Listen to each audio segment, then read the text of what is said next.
Hi there, it's John and welcome to the channel. It is 5:47 a.m. on Sunday, February 23rd with the big blue mug of coffee. Thanks for joining me today. If you're subscribed to this channel, you're one of more than 9,000 people now. I hit 9,000 yesterday. If you're not subscribed, love to get to 10,000. That would be quite an accomplishment. Please subscribe to the channel. Give it a thumbs up, this video, and then more people will see it, and then the subscriptions will go up even faster. Thanks once again. So, I woke up this morning thinking about Pierre Poilievre. I know it's kind of weird, but I'm very concerned about Mr. Poilievre. I know he's a very savvy and smart politician, but something is concerning me, and it's something that's coming up on Monday and Tuesday night. I'll get back to that in just a second.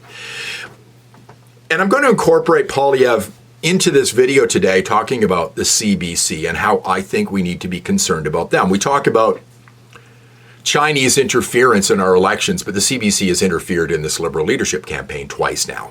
I mentioned it yesterday in the video and how they did a masterful hit piece on Christy Clark to get her out of the leadership campaign before she even really got in.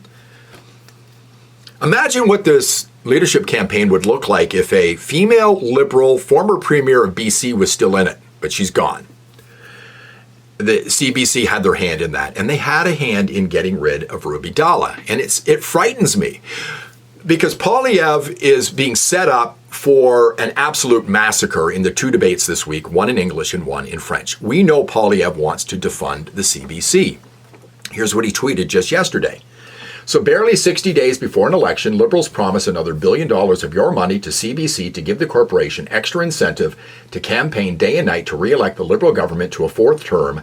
A reminder to believe nothing you see or hear on the CBC, with a graphic of defund the CBC, who are all in for Mark Carney right now. They took out Dhalla as well. Now, why do I feel that way? We heard that they got leaked information, likely from the Liberal Party, and this shadowy group of people who decided she couldn't run for the Liberal leadership for a number of reasons.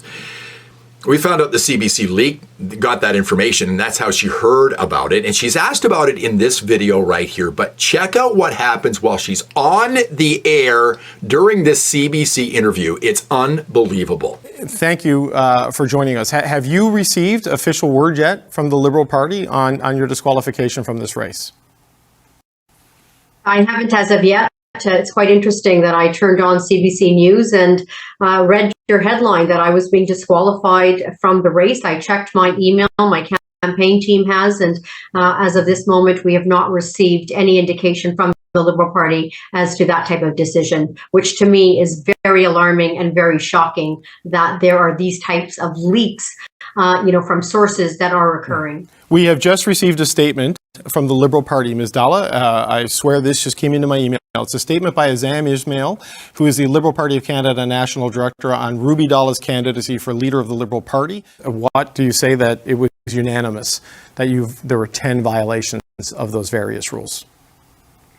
Well, I think it speaks to the state of the Liberal Party of Canada that a candidate who is running to become leader of the party, who is running to become prime minister in our country, is finding out that she has been disqualified on air from an email that the media outlet that she is interviewing with has received. So it is very alarming and very shocking. It is certainly not surprising, because I think the Liberal Party of Canada was seeing exactly what our internal polls are telling us, that my campaign and my team, we were neck to neck with a front runner in the race. They did not want me to go on to that debate stage in Montreal. They certainly did not want me on that ballot. And the Liberal Party of Canada wanted to complete the coronation of Mark Carney. I mean, it's amazing. When I saw that, I just saw that for the first time this morning. When I saw that this morning, I immediately had visions in my head. I think the guy's name is Azam Ismail, who threw her out along with these other 9 people, apparently decided that she couldn't run. I saw him calling up our host here and saying, listen, you're having Dhalla on. check your email. About a minute in, I'm going to send you something, and let's get her. Because she really didn't have a lot of time to prepare for all of the allegations against her. Now, I edited that video down, didn't go through the allegations, but she did very well in covering for herself in that. But I think that was a setup live on the air with the CBC to get Dhalla and to get the narrative out there that she had these 10 things that were hanging over her head and she deserved to be thrown out of the Liberal leadership race. That's what I think happened. So I think this is the second time the CBC has had its hand in getting rid of a woman from the campaign. I think they got rid of Chandra Arya the same way. He just happened to have different chromosomes. But Dhalla, to her credit, is getting out ahead of this. And she's been out there talking to different people and conservatives. She's been on with Ezra Levant. Here's what Viva Fry asked her about Mark Carney. Why is Mark Carney the predetermined coordinated favorite? He's doing the rounds in media in America with the late night propagandists. Why is he the one that the Liberal Party thinks, or the powers that be think should be the next one? Because the establishment won't change, and he has been an advisor to Trudeau for the last number of years, and everyone is happy to continue with the same old. Everyone is happy to continue with the same old. There was no way they could have had Ruby Dhalla on stage at the debates. It would have been great. She would have been the only person attacking Mark Carney on the stage. All the rest of them, I think they're already been paid off in this. I don't think that Frank Baylis, Karina Gould, and Chrystia Freeland are going to say much of anything against Mark Carney tomorrow night. It's going to be an onslaught and a bloodbath against Pierre Poilievre. And you'll know early in the debate whether that's the case. They're probably going to mention Poilievre 100 times more than they mention Carney. But you want to get one of those gotcha moments. When you watch debates, that's what you're waiting for. And they seem to be pretty boring, most debates.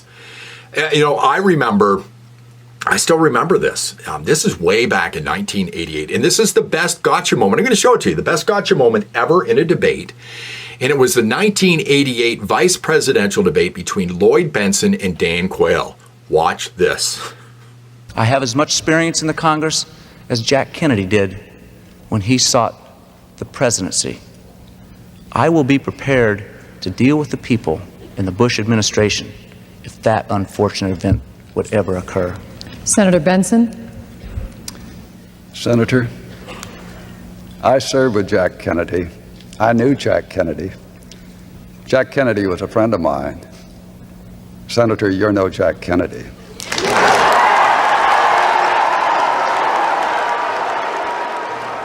An unbelievable moment. I remember when that happened. I was watching that night, and it won't happen because Dhalla's out of this thing. And I think you're going to know real early on what's going on in this debate, and it's going to be Poilievre. Don't use it as a drinking game. If you drink every time they say Poilievre, you'll be drunk within 5 minutes of this thing starting tomorrow night. We're going to know very soon on how this whole thing is going to play out. I think the only thing we've got that may be a saving grace here a little bit is the fact that we haven't got some CBC sycophant being the moderator. We've got Steve Paikin. You may have seen him before. He's done a lot of debates, been a moderator a number of times. Paikin is on TV Ontario. He's a pretty upfront guy. I think he might ask some tough questions tomorrow night. I think he's pretty neutral for the most part, so I think that's a good thing. But watch the debates and start counting the words Poilievre and Carney and just start marking them off on a piece of paper, and I think you're going to find out real soon that the fix is in, that everybody knows Carney's the guy,